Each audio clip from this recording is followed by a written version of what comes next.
Hey guys, welcome to Bar Z. My name's Stan. I'm adjusting my camera here. Hopefully you guys got a decent view. We're going to be working right here.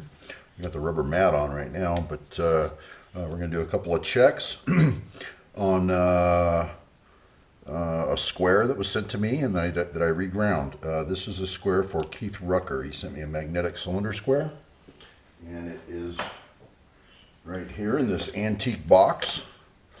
Some of you guys may recognize that. He sent me a bunch of metal shavings that were embedded in the base of it. Looks like someone's been using it as a hammer or something, because it's just beat to hell. And this is the square he sent to me. Now, I've already reground it. I'll show you what I did. Some of you may remember this was actually hollow. So I've put in 2 centers so I could get it on my cylindrical grinder. So I installed some centers, and the way we did that, we made them a slip fit, but we put them in with Loctite. I didn't want to press anything in and take a chance of expanding the tube or even cracking it or splitting it in any way. So I certainly didn't want to press anything into the tube. Now it is hollow in the middle still. The centers are just little pieces on the ends, but they are Loctited in, and I don't see the harm in leaving those in. That doesn't add any appreciable weight to the unit. So first thing we're going to do is just check for size. We're going to check and make sure that we got the grind right and check the size on the ends. I've already checked all this stuff. I'm just going over with you how we're going to check a magnetic cylinder square. So let me get them set of micrometers. I think I've already zeroed up on these. And I'm using digitals for your benefit so you can see what's going on the display. I'm going to try to keep my hands here on this large part. And we're going to get in here and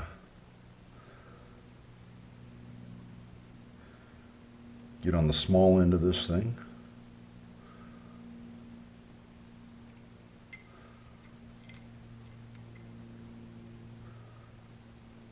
Okay, we are in fact zeroed. I've got a good feel there. I'm going to tip it to you so you can see that reading. All right, and now we're going to come out to the far end and check it again. Make sure I got no slop in there. Got a nice tight feel on that. And I'll tip that over to you again. So we're zeros all the way across the board. We will turn it 90 degrees. I'm going to turn it 90 here. And I've already checked it for roundness out on the extreme ends. It's very round. Too high. There we go. All right. There we are again. And we'll come back up to here. And again. This is backwards from the way I usually pull a mic to read it, so it feels kind of clunky. So we know we're very round at the extreme bottom and at the extreme top. And so we're happy with this grind, that the tube is all the same size and very round no matter which way we turn it. The grind on the bottom, you can see 2 rings that are very scratched up. Those are ring magnets, and the grinder sure doesn't like to grind magnets. I ended up having to use a CBN diamond wheel to grind that because the regular aluminum oxide just kind of took the diamond and smeared it and clogged up almost in the blink of an eye, just instantly. So I used a CBN cup wheel, and we did a side wheel grind on this base, and now we're going to check it for squareness. What I'm going to use is a squaring block, but it's one for magnetic purposes. I'll show it. I'll bring it over here to you in a little while. It's got stainless steel inserts, 400 series stainless steel inserts in it, and it's made to be used on a magnetic plate. It's hyper accurate. It just came back from Standridge a little while ago in Cal. But let me get the rubber mat off, get you guys set up where you can see what's going on, and we're going to use the angle block method to check this square. Okay, we've got our plate clean, we've got our angle block clean, and you know, this was in one of my little cloth bags, and the plate was covered. Anyone says if that's good enough, you can tell them to blow that sunshine up someone else's ass, because that thing was just filthy, even with covers on everything. So everything's wiped down and clean. I just use Windex, and I add a little bit of extra ammonia into it. Keeps me awake. So our angle plate's nice and clean, and our plate's nice and clean. So let's get started. I'll show you what the angle block we're going to use. Now we've got stainless steel inserts. You got threaded inserts on this side. You've got one large insert over here, and you've got some smaller inserts over here. And this is a three-sided block. This is actually a working block, but it has come back from Standridge just recently. I was in for calibration and everything less than 2 months ago, and I've only used it twice since then. So what we're going to do is we're going to set it up like this with our large insert right here. The insert's just below the granite level here, and we're just going to stick our magnet right on there, let that square hang out, and see what kind of readings we get at the base and out at the tip. So let's get set up for that, and I'll bring you right back. Okay, well, we've got our square clean, we've got our block clean, we've got our plate clean. Clean, clean, clean. We rub it around on the plate here, and it actually sticks down pretty good. So we know we're nice and flat, and you gotta pull it to overcome that that layer of air. You can actually get a layer of air under it, and she starts floating around. So just give it a little push. She's down tight, and it creates a suction cup effect. So clean, clean, clean. Our square is clean. And what we're going to do, we're just going to drop this thing right. I'm going to have it contact the granite all the way around, and just let it magnetize itself right into that block. So that's what we've got there. If you take a look at that. And at this point, I'm going to probably use the Squaremaster as a height gauge, and come in, and we're going to measure down at the base and out at the tip there, and we're going to kind of record our readings all the way around and see how we do. But this is the intended use of a magnetic cylindrical square. Okay, well, we've got our cylinder square magged down to our angle block. Everything's clean. The cylinder square is clean, block's clean, plate's clean, and we're just going to use the Squaremaster as a height gauge. People are probably going to ask, why don't you make sweeps with the Squaremaster? I have found on cylindrical items, small in diameter like this, an error can exist. When you're making those vertical sweeps, you're going against one ball basically to another ball, another two cylindrical items up against each other, and essentially you're just drawing a line. Now, if that line is not perfectly vertical, if it's off a little bit and we're drawing that line diagonally, we're going to be following the contour of this diagonally, and errors can exist. Anywhere up to about a 1 inch or bigger, Squaremaster's fine. When you get into these smaller items, I found that it's not as trustworthy. So this is the intended use of this magnetic square. Is to stick it up on something and measure at the base and out at the tip to find out whether it's square or not. So we're going to go ahead and do it that way. I'm going to point you down at the gauge like I usually do, and I'm going to come in here, and I'm essentially just using the Squaremaster as a height gauge. So we need to come in and find our highest high, and we are way too high there. Okay.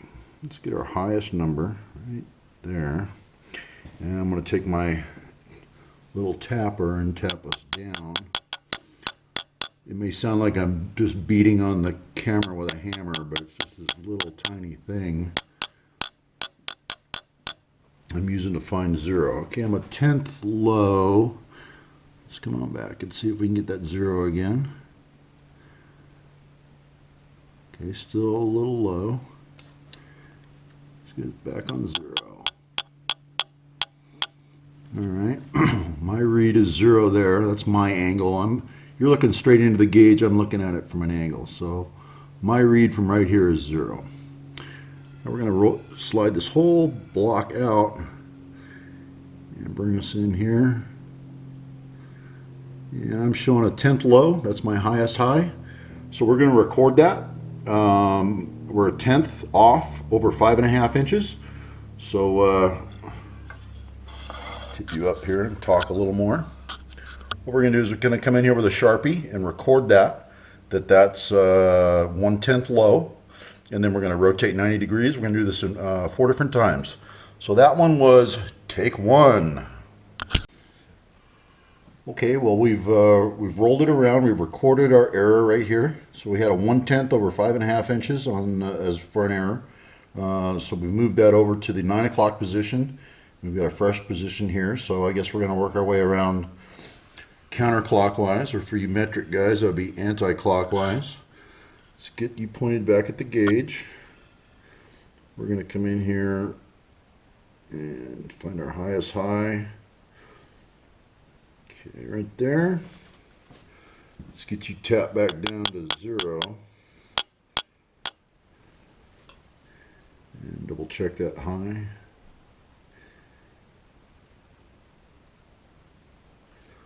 Okay. Okay. Okay, my read from here is 0 on that. Okay, yeah, we're looking good. Let's go out to the tip again and make that sweep.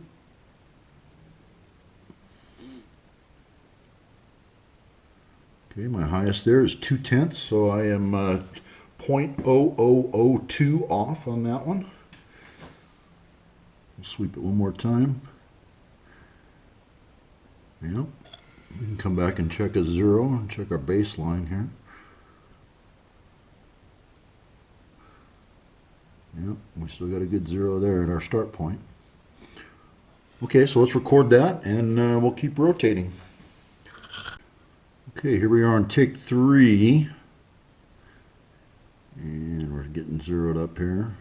Pretty darn close.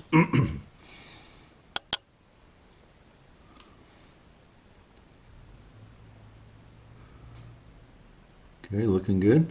Got a good 0 there. Let's get out at the tip.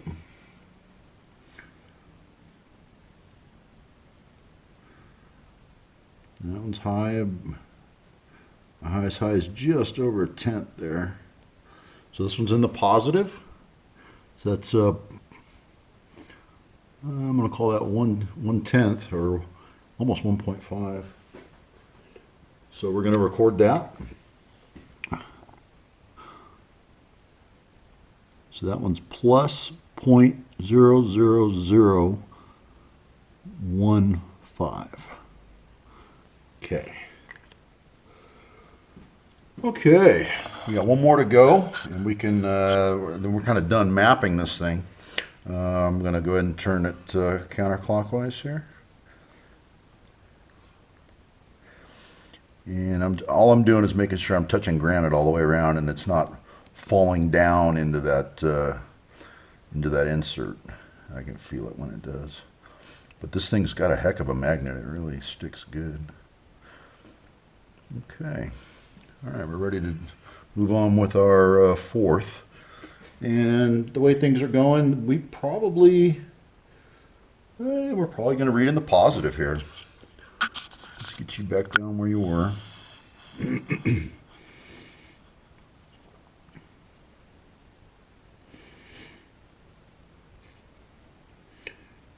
I'm just moving the carriage down the Square Master little bits. All right, we're a little over, so I can get that out of there. We're our highest high again here. It's pretty good. All right. From my vantage point, that's actually better. So, all right, let's get out to the tip